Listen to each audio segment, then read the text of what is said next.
Hello and welcome to all the men and women of the West. I'm Joe, here with me is my co-host Dan, and we're continuing with our Dragons of Autumn Twilight Book Club podcast finale. That said, we have Raistlin, who's not celebrating with everyone else, because while everyone else is going, woohoo! Let's try to imitate the episode 6 ending. Raistlin's kind of not really feeling festive. No, because he's come to one realization, and it's that Qualinesti's kind of in a bad military and political situation. The leaders in the military decide to abandon Qualinesti to a large extent. Qualinesti may have devoured the army of Verminard, but let's be honest, Qualinesti, which should be able to actually help fend off the armies of darkness, is now leaderless, because Qualinesti was abandoned by its leaders, with the leaders fleeing to where the Caganesti are. So Raistlin doesn't know that part, but you're not going to get any help from Qualinesti. That's my point. The Verminard has fallen, as has his army, or a good chunk of it. It's going to rally under someone else. It's fled east, I imagine. But this battle was not that big a victory in the grand scheme of things.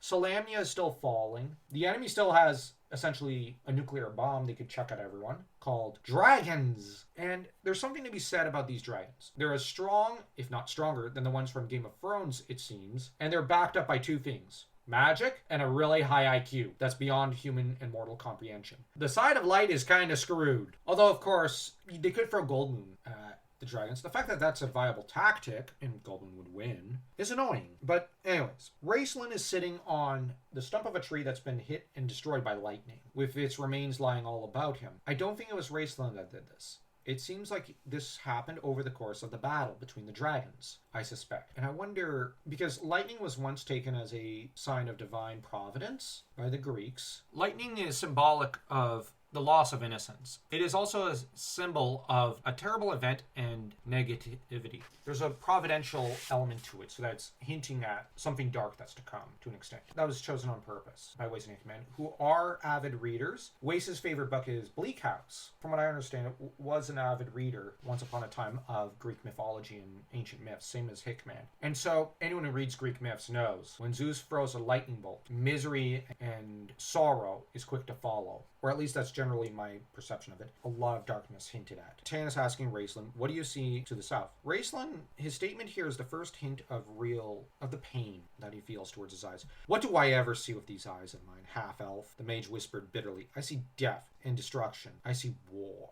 He sees nothing but people withering away. He comments on that and how he sees destruction and war. And he says, the constellations have not returned. The Queen of Darkness is not defeated. And Tannis tries to protest and say, we won a major battle. And Raistlin coughs and shakes his head sadly. But I also wonder if maybe Raistlin's feeling sad because it's as he's sitting on the tree stump that he's realizing there's a time limit on his friendship with these people, but there's also the fact that sadly there's going to be much more tragedy to come. And Tannis asks, do you see no hope? And Raistlin's argument is, hope is the denial of reality. It is the carrot dangled before the draft horse to keep him plodding along in a vain attempt to reach it. Sometimes yes, sometimes no. I agree with Gandalf's view that when all you have done is lose and lose and lose, and you fail to win a single victory, you have to keep hoping. You have to keep going and keep trying, because otherwise, what's the point? Tannis gets irritated with him. Raistlin clarifies his thinking. I'm saying we should remove the carrot and walk forward with our eyes open. How will you fight the dragons, Tannis? For there will be more than you can imagine. And where now is Huma? Where now is the Dragonbane? No, half-elf, do not talk to me of hope. Yeah, it's going to take someone like Huma to save them all. And that's the situation. Tass, of course, says they have to keep trying and hoping, and maybe that's the most important of all, and he's right. And of course, a small white chicken feather lands on him, brushes past Tass's nose, and lands in the palm of his hand. So, that's Dragons of Autumn Twilight. And what do you think of Raistlin saying, let's cut the copium, let's just look at reality as it is. Let's not try to hide from it. Let's recognize a problem, because the first way we can solve the problem is if we recognize there's a problem. We did not win a major battle. This was a fluke. And yes, it was to an extent a major battle. But on the other hand, in the grand scheme of things, it's minor. The dragon armies will rally, and they will throw more dragons at this problem. And the companions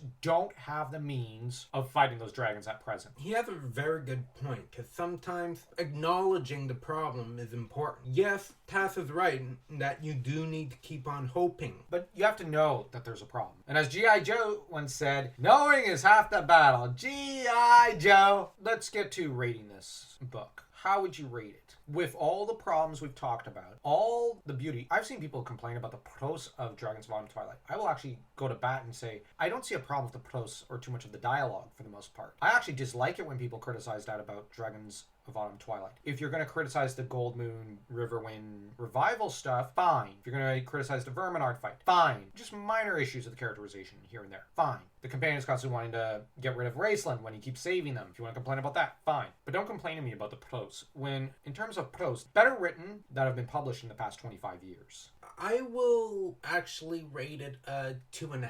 Oh, I was going to rate it that, but now I want to be different from you. So I'm going to say 2.1.